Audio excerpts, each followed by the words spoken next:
Caesar on the cross. Been a long time since I've seen the kind of work you've laid down today. A damn long time. And the screams of those Legion bastards as they kick dirt running east like a choir of angels to my ears. Speaking of, that crazy light show over the fort? What the fuck was that? Some kind of thumb of God you called down?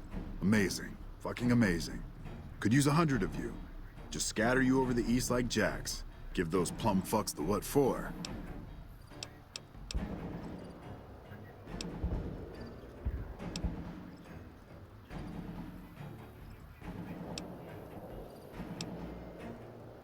And, well, these boys with you? Hello there, Smiley.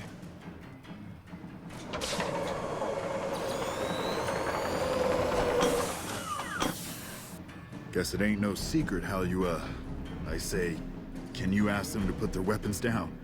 I was just reaching in my coat to give you a cigar.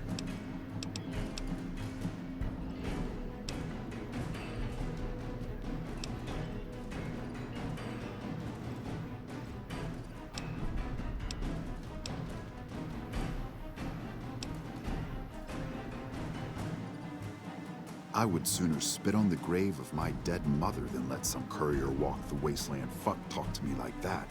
Who the hell do you think you are? Looking to cash your chips to the sound of NCR bullets, huh? I can oblige.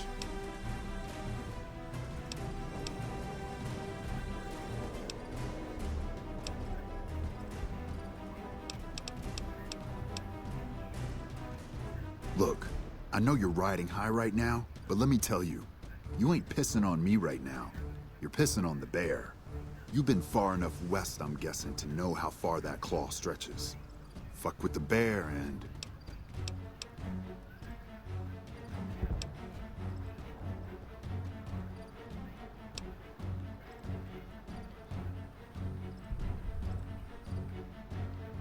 You want me to make tracks out of here? Head back west? Tail between our legs? No. I came for a fight today. And if you're looking to make me budge, you better have a damn good left hook, or I'm not going anywhere.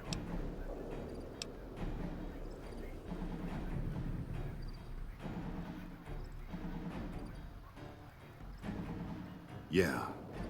But I wasn't expecting a fight when I came up here. And now that we're talking, I don't like the sound of things. Do you know what you're doing? Making a nation like you think you're doing ain't like chowing down on a pile of fancy lad snack cakes. Think you got the guts to carve out a frontier? Build towns, protect the roads, run supplies, train troops?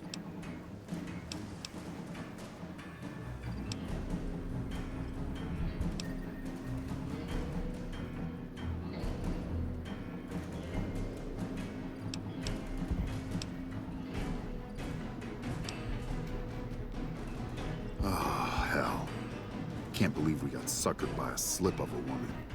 Should have watched the flank while Caesar's best were making all that noise. I know what those robots of yours can do on a bad day, and I'm not eager to toss lies at them just to make a point. But if you're taking this place, you better hope you can hold it. I'll give my superiors my opinion, but I don't think they're going to listen.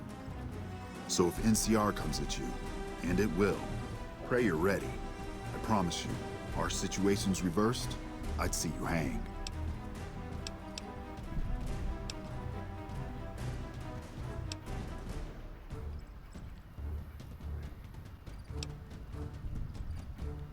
Fine. Come on, men. We're moving out. You did a super job wrapping things up, and I'm not just saying that because I have to. I didn't want to make a big deal about this until after we won, but, well, I found some code snippets in one of Mr. House's databanks that will let me, reprogram my personality to be a little more assertive, basically. So that's what I'm going to be doing, and it's going to take me a while, so it'll seem like I'm offline. But don't worry, everything will be okay. I've updated the Securitron's targeting parameters, so they know what to do. Vegas will be protected. So that's where I'll be, off making a few changes. And I guess I'll see you around. We accomplished a lot together. It was fun. Take care. And so the courier who had cheated death in the cemetery outside Good Springs cheated death once again, and the Mojave wasteland was forever changed. The courier, with the aid of Yesman, drove both the Legion and the NCR from Hoover Dam, securing New Vegas's independence from both factions. With Mr. House out of the picture, part of the Securitron army was diverted to the Strip to keep order. Any chaos on the streets was ended. Quickly. Chaos became uncertainty, then acceptance with minimal loss of life. New Vegas assumed its position as an independent power in the Mojave. Supporting the ideals of independence, the courier was recognized as the woman responsible for a truly free New Vegas. She ensured that Mr. House's tyranny was broken, and that neither Caesar's Legion nor NCR would ever gain control over New Vegas. Though some super mutants in Nightkin continued to journey to the legendary Utopia, they found little trace of its existence. Some eventually found their way to Jacobstown, but many wandered off into the wastes, confused and disheartened. Still grappling with self-doubt over his usefulness in the face of old age, Raul was never able to find peace with himself. Eventually, he left the Mojave and assumed a new name, as he had done so many times before. Though the wasteland became anarchic after Hoover Dam, the Boomers' display of power dissuaded fortune seekers from attempting to penetrate Nellis.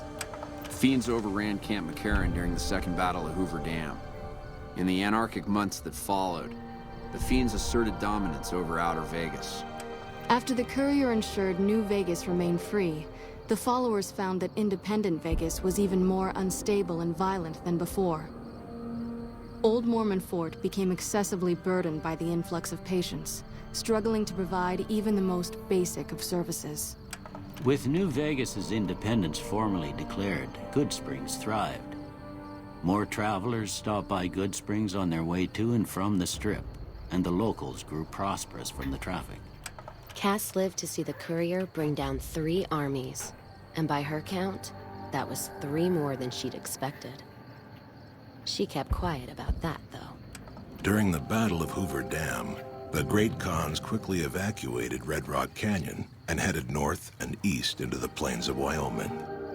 There, they reconnected with the followers of the Apocalypse and rebuilt their strength. Bolstered by ancient knowledge of governance, economics, and transportation, they carved a mighty empire out of the ruins of the Northwest. Thanks to the courier and Lily, a cure for the Nightkin's schizophrenia was found shortly after Dr. Henry's experiment concluded. Nightkin and other super mutants in the wasteland flocked to Jacobstown, and the town became known as a haven where a mutant could find peace. Lily continued to take her medicine at half doses, and although she remembered her grandchildren, her mind remained muddled and confused. Eventually, she parted ways with the courier and traveled west, seeking the remnants of her past. With the king dead and most of their gang slain by the courier, the remaining kings fled the area, never to be heard from again. With the transplant of Lupa's brain, Rex gained all of the donor's experiences traveling with the Legion. These melded well with his own memories of the Legion, and his new mind quickly adjusted to the myriad memories. Shaped up by the courier's advice, the Misfits distinguished themselves during the Legion's attack on Camp Golf. Mags was finally promoted to sergeant, and the rest of the Misfits received an official commendation. They continued to serve with distinction for many years. Though Novak was a low-priority target for the Legion, many of Novak's citizens died in its defense. In the weeks that followed, several bright followers returned to Novak to help restore its defenses, allowing it to remain independent of NCR. Though NCR was withdrawing from the region, Boone remained in New Vegas, finding work as a security guard and caravan scout along the highways. While he might have preferred rejoining his old unit, Boone couldn't bring himself to abandon the city where he'd met his wife. After Hoover Dam, the leaderless powder gangers at the correctional facility vanished into the wastes, leaving the prison empty. The correctional facility became another abandoned ruin in the wasteland, its carcass occasionally picked over by enterprising prospectors. After the majority of the Vault 19 powder gangers joined the Great Khans, the weaker members scattered throughout the Mojave Wasteland. Though a few managed to erase their past, most never survived the journey. Prim Slim proves to be an able-minded, if not able-bodied, sheriff for Prim. And due to his slow speed, some crooks get away without a scratch. But Prim continues to prosper under his watchful, robotic eye.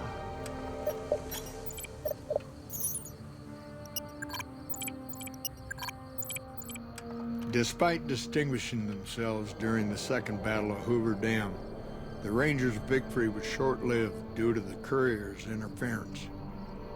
Chief Hanlon personally directed the evacuation of the Rangers to Mojave Outpost as they fell back into NCR territory. Bitter over the waste of life in the Mojave, Hanlon stepped down from his post. After a campaign in which he denounced Oliver's and Kimball's hawkish, imperialist ways, Hanlon was elected as the Senator of Reading. And so the Courier's Road came to an end, for now.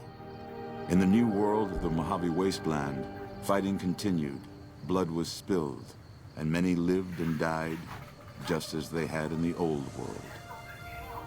Because war never changes.